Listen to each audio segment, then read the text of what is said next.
My fiancé said, "I'm going to Europe for 2 weeks with my ex." "Just stay chill." I replied, "All right, whatever you want." The next day, I canceled our wedding venue, hired a private investigator, and when she landed at the airport, what happened next? She never saw it coming. I'm 38 years old, and 3 weeks ago I was engaged to someone I thought I knew. Vanessa and I had been together for 4 years, engaged for 8 months. We were supposed to get married in June.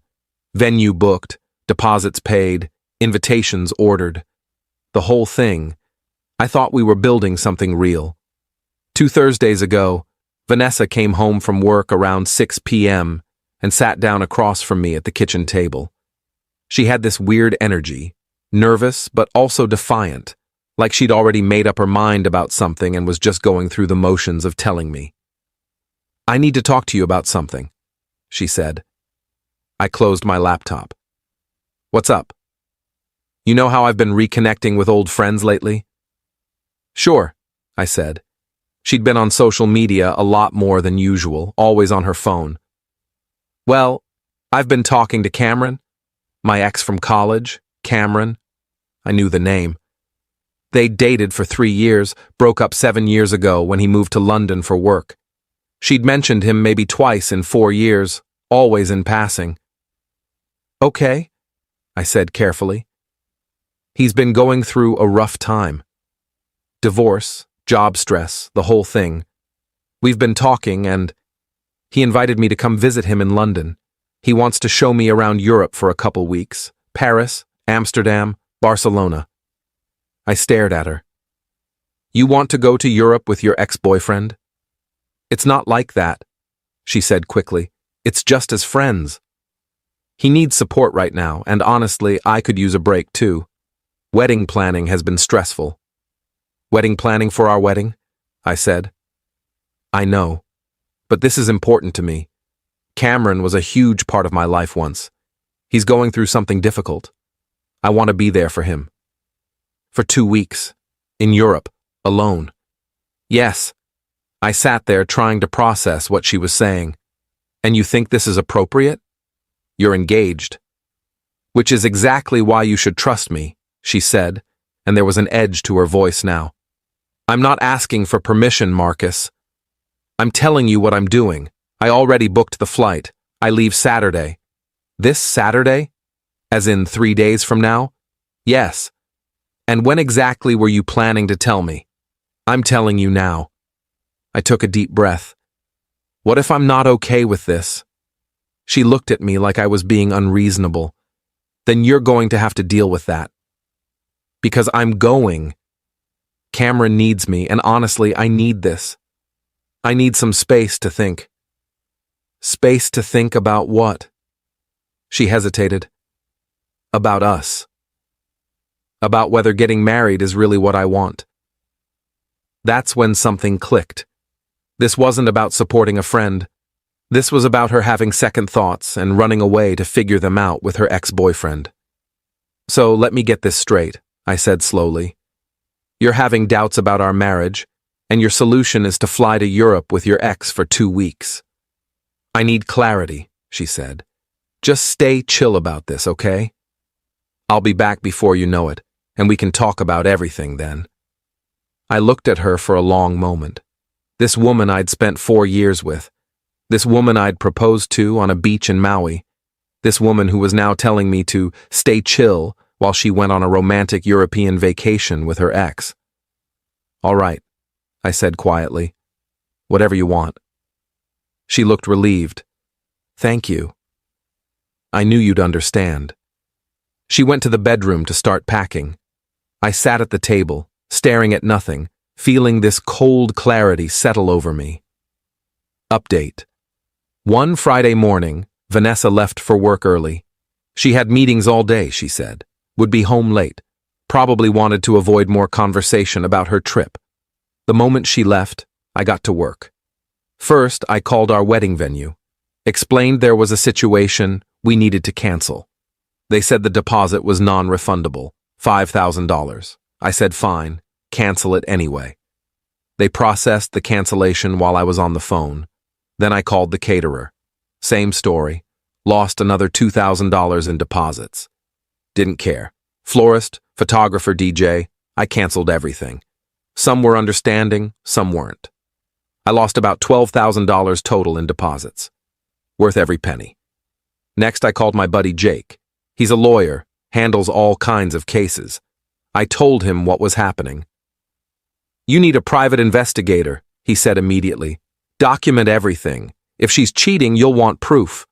"For what?" "We're not married yet." "No, but you've been living together for 3 years. Depending on how this goes, you might need documentation for your own peace of mind. Trust me on this." He gave me a number. I called. A guy named Rick answered. Gruff voice, no nonsense. I explained the situation. He said he could have someone follow them in London, Paris, wherever they went. Professional, discreet, photo and video documentation. It would cost me about $5,000 for 2 weeks of international surveillance. I hired him on the spot. "One more thing," Rick said.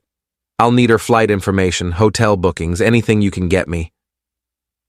I went into Vanessa's email. We'd always shared passwords. For emergencies. Found her flight confirmation. London Heathrow, arriving Sunday morning. Return flight 2 weeks later. I also found hotel reservations. Not hotels, plural.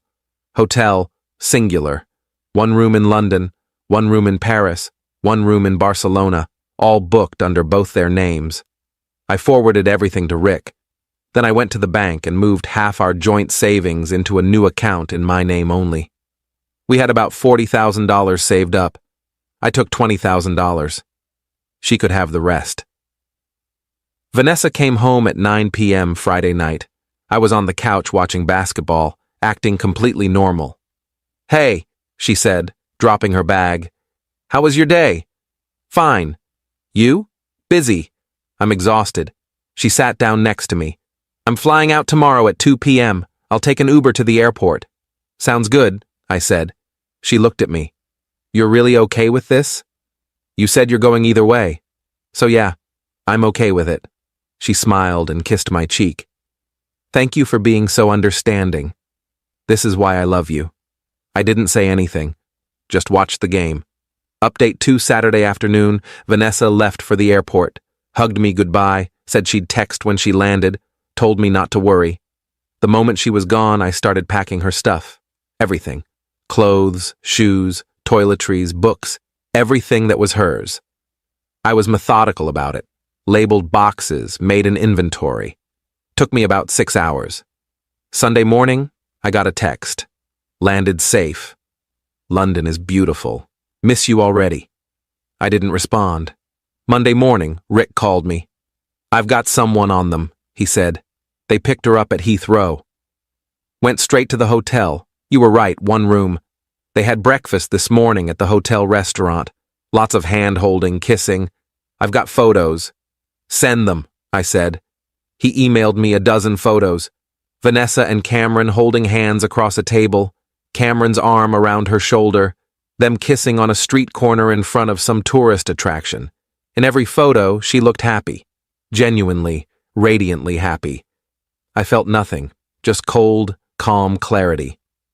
"Keep documenting everything," I told Rick. "I want a complete record." Tuesday, Vanessa called me via WhatsApp. "Hey, how are you?" She sounded cheerful, energetic. "Fine. How's London?" "Amazing. Cameron's been showing me all these incredible places. We went to the British Museum today. Tomorrow we're going to Bath." "Sounds great. You're being so cool about this. I really appreciate it." "No problem. I'll call you again soon. Love you." "Yeah," I said. "Talk later." She didn't seem to notice I didn't say it back. Wednesday, Rick sent more photos. Vanessa and Cameron in Bath, walking along the Roman baths, her head on his shoulder. Thursday, they took the train to Paris. Photos of them at the Eiffel Tower, kissing in front of it like tourists. Friday, more photos. A cafe, the Louvre, walking along the Seine at sunset.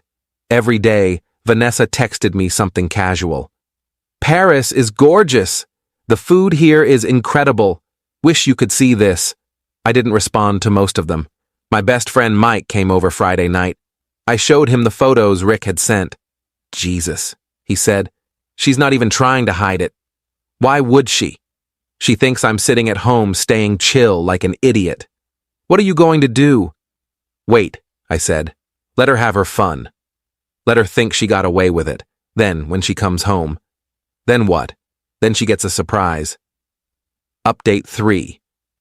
Vanessa's return flight was scheduled for Sunday afternoon, landing at 4 p.m. Saturday night, I finalized everything. I'd rented a small storage unit and moved all of Vanessa's stuff there, paid for 3 months up front, left the unit key with the facility manager. I'd changed the locks on our apartment, called a locksmith, had it done Friday. I'd drafted an email to everyone we'd invited to the wedding, about 150 people. The email explained that the wedding was canceled due to unforeseen circumstances and thanked everyone for their understanding. I scheduled it to send Sunday at 5 p.m. I'd also created a shared photo album, just 30 photos from Rick's surveillance, the clearest ones, the most damning ones. Vanessa and Cameron kissing, holding hands, looking at each other like they were in love. I titled the album Vanessa's European Adventure and made it visible to only her family and close friends, scheduled to share at 5 p.m. Sunday. Sunday at 3 p.m., I drove to the airport, parked in the arrivals area. Vanessa had texted me her flight was on time. At 4:17 p.m., I saw her come through the international arrivals gate, pulling her suitcase, looking tan and relaxed. She saw me and waved, smiling. She walked over. "Hey, I missed you." She tried to hug me. I stepped back. "Get in the car," I said. Her smile faltered. "What's wrong?" "Just get in." We walked to the car in silence. She kept glancing at me, confused. I loaded her suitcase in the trunk, and we both got in. "Marcus, what's going on?" I pulled out my phone and handed it to her. On the screen was one of the photos. Her and Cameron kissing at the Eiffel Tower. Her face went white. "Where did you get this?" "I hired a private investigator. I have about 200 photos and hours of video from your entire trip. Every kiss, every time you held his hand, every night you spent in the same hotel room." "Marcus, I can explain." "I don't want an explanation. I want you to listen. The wedding is canceled. I called the venue, the caterer, everyone, lost 12 grand in deposits. Don't care. Our apartment, I changed the locks. Your stuff is in a storage unit on Riverside Drive. Here's the key." I handed her a small key. "It's paid up for 3 months. After that, it's your problem. You can't just kick me out. I live there." "You don't anymore. The lease is in my name. You're not on it.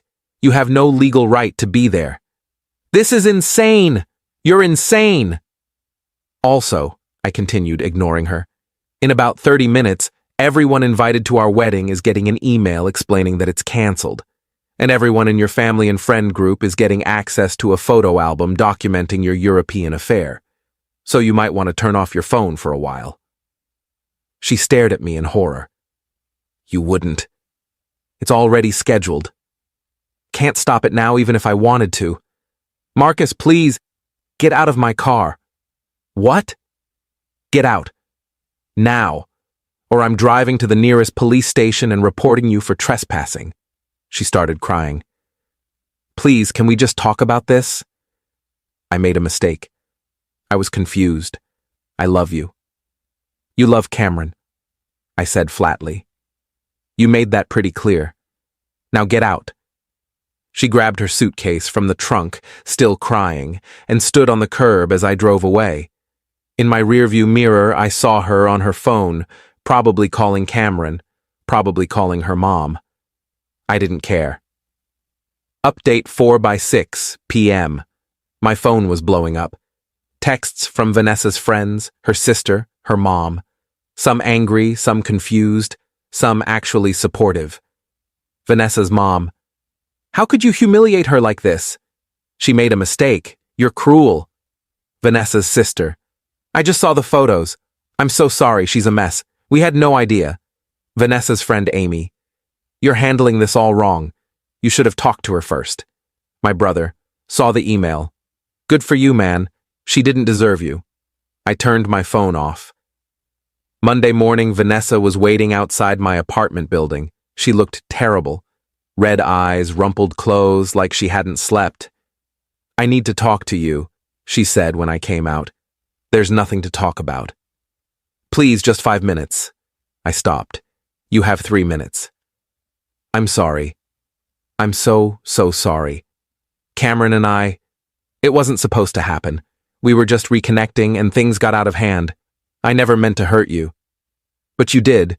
You went to Europe with your ex, slept with him for 2 weeks, and expected me to stay chill about it. That's not a mistake, Vanessa. That's a choice." "I know, but I love you. I want to work this out." "What about Cameron?" She looked down. "That's over. He told me yesterday he's not interested in anything serious. He just wanted a fling." I actually laughed. "So you only want me back because he rejected you?" "That's not—" "Your 3 minutes are up." I walked past her to my car. She called after me, "I'm not giving up on us." I drove away without looking back. Final update. It's been 6 weeks. The fallout was spectacular. Vanessa tried to salvage her reputation by claiming I was controlling and that she'd been emotionally trapped in our relationship. Some people believed her. Most didn't, especially after the photos circulated. Her sister told me privately that Vanessa moved back in with their parents and is barely leaving her room. Cameron apparently blocked Vanessa on everything after she kept calling him, asking if they could try long distance. Turns out he really did just want a vacation fling. I got a new apartment, smaller but nicer, on the other side of town. Fresh start, no memories. My buddy Mike set me up with his wife's friend Laura. We had coffee last week.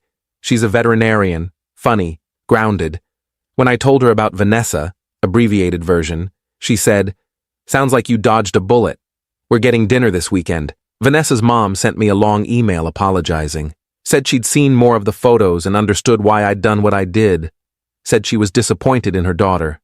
I appreciated that. The private investigator, Rick, sent me his final report last week, complete documentation of the entire trip. I filed it away. Probably won't ever need it, but it's there if I do.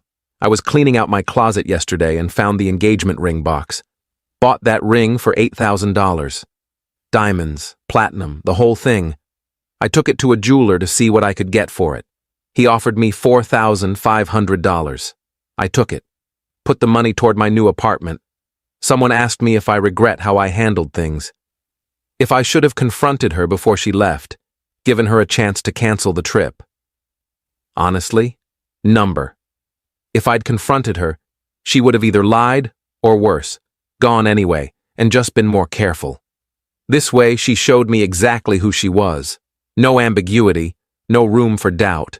And I got to show her that actions have consequences. My mom called me this morning. She'd heard the whole story from my brother.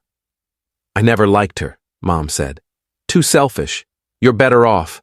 Everyone's got an opinion in hindsight. But the truth is I'm sleeping better now than I have in months. No more wedding stress. No more wondering if Vanessa was really happy with me. No more ignoring red flags. Just peace." Edit 1. Several people have asked what the red flags were before this. Looking back, there were some. She was always on her phone, secretive about it. She'd been less interested in wedding planning the last few months, always finding excuses to postpone decisions. She'd mentioned Cameron's name a few times in passing, always casual, like, "Oh, funny story, Cameron and I used to." And when I asked about their relationship once, she got defensive and said I was being jealous for no reason. I wasn't connecting the dots then. I am now. Edit 2. Yes, I still have all the photos and documentation.